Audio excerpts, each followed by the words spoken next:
Hey y'all, hey, welcome back to Luxnotedigital, where it's okay to become addicted to bossing, lifestyle productivity, and of course, digital planning. So, guess what, y'all? I'm here with how I'm currently using my iPad. Yes, y'all. Let me tell you something, honey. I am, you know what, for the longest time, y'all, I thought I was working off of a knife gym, but let me tell you something. That just goes to show you how little I know, okay, about keeping up with the iPad. So I'm just going to say, if it wasn't for my daughter, I probably still would have been an Android girl, but she just put me on to the iPhones and the cameras. And that's how I got stuck on iPads. Okay. So I've actually had my iPad for about 4 years. I think 4 years. But I really only started using it probably like 2.5 years ago when I started digital planning, right? Because when I first got my iPad, y'all, I only used to use it to like surf the web and YouTube. So I got this iPad, y'all, from Walmart, which there will be a link in the description to grab you one, upgrade, or whatever you would like to do from Walmart, right? But anyway, y'all, let's get into this 7th gen iPad, and is it still worth it in 2024? So I'm not even gonna lie to y'all. I actually like the size. I know that there's an Apple Pro out, and it's like 12 point something, y'all. I can't get into the big babies, and I don't even think I want a mini because I think the mini would be a little bit too small for me. But I wouldn't mind upgrading, but just not nothing bigger than the 10.2. Okay, so I'm here to tell you if the iPad is still worth it in 2024. Now, let's get into what's on my iPad home screen. So I have two screens set up, okay? And I'm not gonna lie to you guys, I love my iPad. I take this thing everywhere. It can actually fit into every purse that I have, okay? Every bag that I take with me, it pretty much can snug and fit into every purse that I carry without me feeling like I'm weighed down or my bag is really, really heavy. So I pretty much use my iPad for productivity, okay? And this productivity widget right here can basically tell you guys that because it tracked my productivity and finance at 54 minutes. Creativity, 10 minutes, and entertainment, 1 minute. So I absolutely love that. Okay. So as you can see, I am very, very productive. So I don't just say that, y'all. Like, it's all about organizing your lifestyle and staying productive. And my widget here will basically tell you that I am 54 minutes into productivity just for today. Okay, so I absolutely love that, you guys. So let me tell you what's on my iPad and how I'm using the Pacific widgets, okay, to increase my productivity. So if you do not know, there is an app out there called Widgetsmith. And I absolutely love it because, you could just make your iPad aesthetically pleasing, okay? And on this channel, y'all know I had to use my ruby red girls. I just absolutely love these ruby red girls, okay? I don't think I would ever stop using them. So, and this with the Widgetsmith app, you can basically upload different images. And what I like most about using that app to make my iPad aesthetically pleasing is that when I click on these images, you can create links so that way when you do click on an image, it would automatically navigate to whatever you set that image to navigate to. So when I click on that ruby red girl image, that particular image automatically takes me to my luxnotedigital.com website. So I absolutely love that, okay?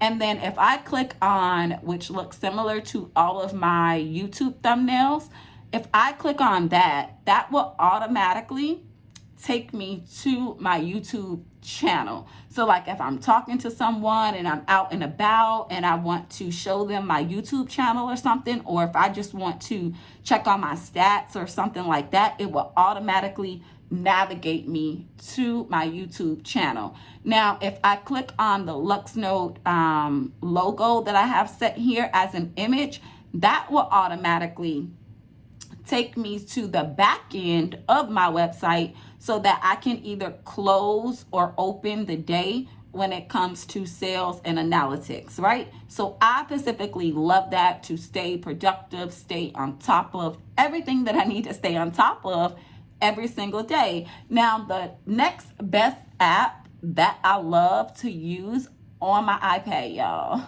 is the Reminders app. Okay, and I have several reminder widgets set. So I have basically 1, 2, 3, and then 4 reminder widgets set. I do not click the task off when I'm finished with them.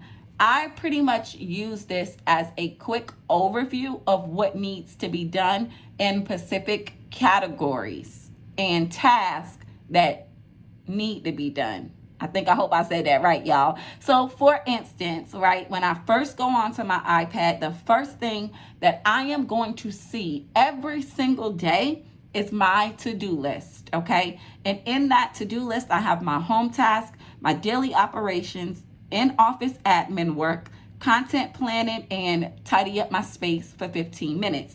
Now, those 5 things have to be done every single day, right? So when I get into my iPad, that is the first thing that I see to know when to allocate the time to get those 5 priorities done every single day. So I absolutely love it. Like I said, when I'm done with that particular task, I do not check it off. So if you are familiar with how the reminder widgets work, you know you can check that off and it will disappear when you're done with that task. But I don't, because I want to see it every single day when I open up my iPad. And then down here, I have some widgets that I basically save, because when you're in dual screen, if you have some apps here, not widgets, but apps, if you have apps here, you can easily navigate to those particular apps fairly quickly. Okay, so I have my Safari app, I have the iCalendar app, I have shortcuts that I created for 3 different planners. Y'all, I'm going to get into that in another video, because y'all know I've been trying to see for the remaining of the year from June to December if I can work out of one planner. Well, y'all, I've been trying to do that for a couple of weeks and I just felt so disorganized, okay? No, it's not going to work for me. I actually am going to need a personal planner and a business planner and a digital organizer. So me trying to house everything in one planner just did not work. So I'm probably going to do an update on that process for you guys and show you how I organized that and updated my index, because it was just not working for my lifestyle. And then of course, I have our favorite digital planning app, GoodNotes.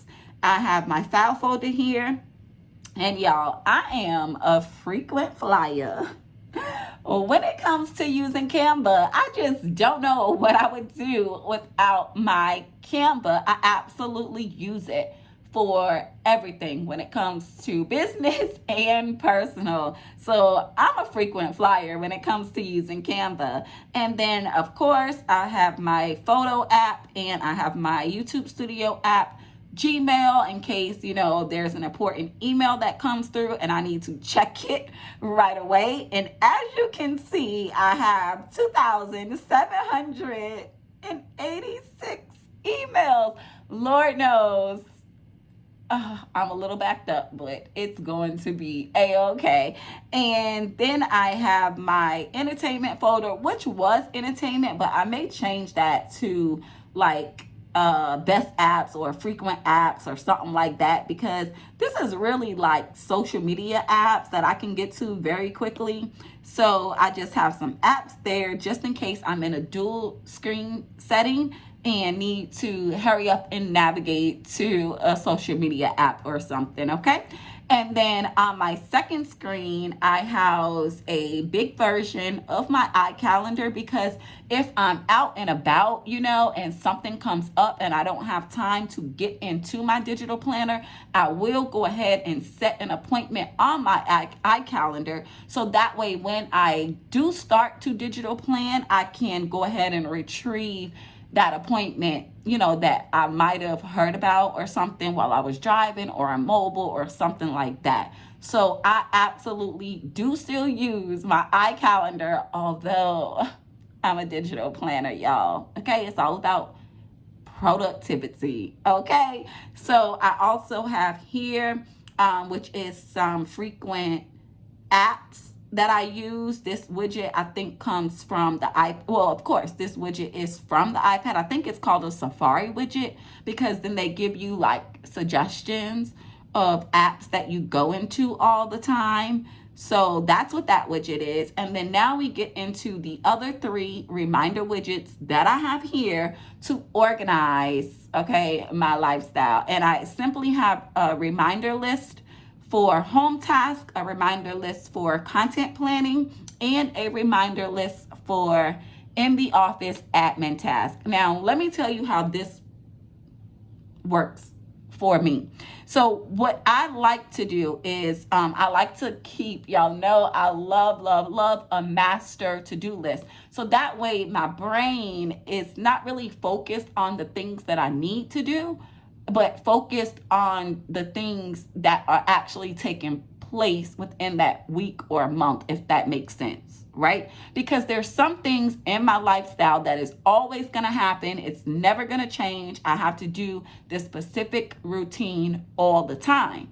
So if I'm thinking about the routines that I need to do all the time, that's going to take away from the important tasks that come up, okay? So I don't like to spend time thinking about the normal routines, okay? So that's why I keep a list for routines that I know that is not going to change. So for instance, for my home task, I have take out the trash on Saturday and Wednesdays, recycle on Monday, laundry Sunday and Thursday, linens on Monday. Incoming mail, sort and file on Mondays, reconcile the weekly budget on Tuesdays. I have a schedule, cleaning list schedule here. So I know that that is never going to change. So I am not going to waste time, right, thinking about the home task. No, I need a cheat sheet. So that way I can either simply copy and paste where it needs to go when I'm digital planning, okay? So that is how I pretty much use my reminders. So I don't check these off when I actually do the task, because I want them to house in my iPad like as a list, okay?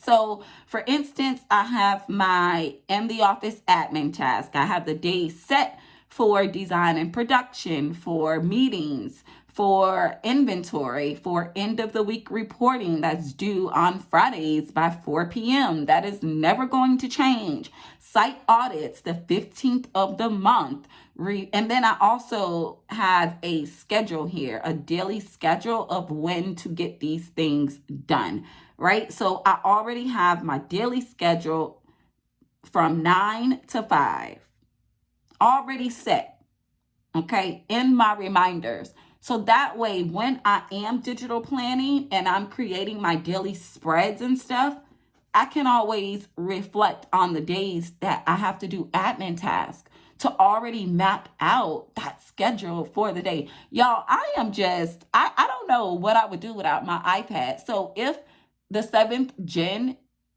is still worth it in 2024, heck yeah. I'm all about productivity and organizing my lifestyle. So to me, it doesn't matter what generation iPad you have. they kind of all do the same thing, you know, with just a little extra perks. So am I missing out? Not really, because I've downloaded the 17.4.1 software on this beauty. So to me, I believe my iPad is still worth it in 2024. I could not download the 17.5.1 version because there was simply not enough space. Now, if I go through and clean up my iPad on some apps that I'm currently not using and delete photos, I'm pretty sure I can upgrade it to that software, okay? And then I also have a third widget here for content planning, right? So I know when I need to post ideas and basically content plan, draft editorials, titles, captions for reels and, you know, IG post, right? I have specific days that I like to do content planning, things that needs to be done. Oh, let me not check that. Things that needs to be done in Canva, like create graphics and content images, right? Product images. I have a list for my affiliate marketing, which is now called influencing, but I have a list for that too. When to create listings and sponsored links and link the affiliate products, right? So y'all, that is what is currently on my iPad 7th gen. And what's so funny is that I was talking to someone one day and I was like, and they was asking me what generation I have. And I was like, oh, I have the 9th gen, because I could have sworn I bought a 9th gen. I probably did, but I probably gave the 9th gen to my daughter because I bought 2 iPads at once. So I know one of them was a 9th gen. So me being me, I probably gave the 9th gen to my daughter and I probably kept the 7th gen. That is what had to happen, because I just knew I was working off of a 9th gen until I actually went into the software and saw that I actually had a 7th gen. So anyway, is the 7th gen still worth it in 2024? You better bet your last dollar that it is, okay? Because I absolutely have no problems with my digital bay, okay?